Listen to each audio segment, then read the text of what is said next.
भगवान श्री कृष्ण बचपन में बहुत शरारती थे। कभी गोपियों की मटकी फोड़ दिया करते, कभी बछड़ों को गायों का पूरा दूध पिला देते थे। गोकुल की गोपियां चाहकर भी प्यारे से श्री कृष्ण को डांट नहीं पाती थी, क्योंकि वो इतने नटखट थे कि उनकी शरारतों को देखकर उन्हें दुलारने का मन किया करता था। कान्हा की ऐसी ही लीलाओं में एक माखन चोरी की भी थी। यह तो सभी को मालूम है, कन्हैया को माखन कितना पसंद था। माता यशोदा कृष्ण को जो माखन देती थी, उससे उनका मन नहीं भरता था। इसीलिए मैया जहाँ भी माखन रखती, कृष्ण चुपके से गांव के बच्चों के साथ आकर सारा माखन खा जाते थे। ऐसा कई दिनों तक चलता रहा। जब मैया को कुछ समझ नहीं आया कि माखन कौन चुरा रहा है, तो उन्होंने एक दिन चुपके से माखन से भरे छोटे छोटे घड़ों को रस्सी के सहारे ऊपर टांग दिया। लेकिन श्री कृष्ण की नजरों से क्या छुप सकता था। उन्होंने माता को माखन रखते हुए देख लिया। अब समस्या यह थी कि माखन तक कैसे पहुंचा जाए।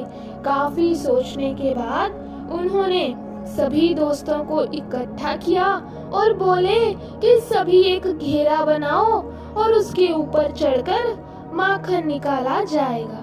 इस तरह से वह उनके सारे दोस्त पूरा माखन चट कर गए। इसके बाद मैया ने सोचा कि आज तो मैं पता करके रहूंगी कि आखिर माखन कौन चुरा कर ले जाता है।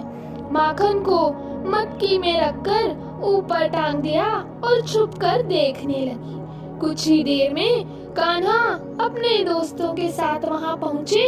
यह देखकर मैया को पूरी बात समझ आ गई और जब सभी माखन चुराने लगे, तभी माता यशोदा पहुंच गई।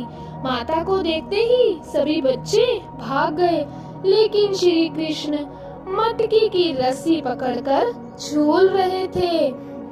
माता ने आकर नीचे उतारा और प्यार से डांटते हुए कहा कि अच्छा, तो तुम हो माखन चोर जिसने मुझे परेशान किया हुआ है। कृष्ण माता को देखकर हंसने लगा और बोला, मैया मैं नहीं माखन खायो। इस पर माता बोली कि अपनी मैया से ही झूठ बोलते हो कृष्णा।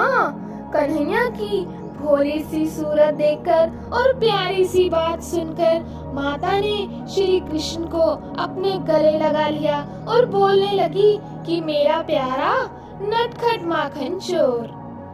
बस तभी से ही भगवान श्री कृष्ण को माखन चोर कहकर बुलाया जाने लगा। तो बोलिए भगवान श्री कृष्ण की जय, बोलिए मैया यशोदा की जय।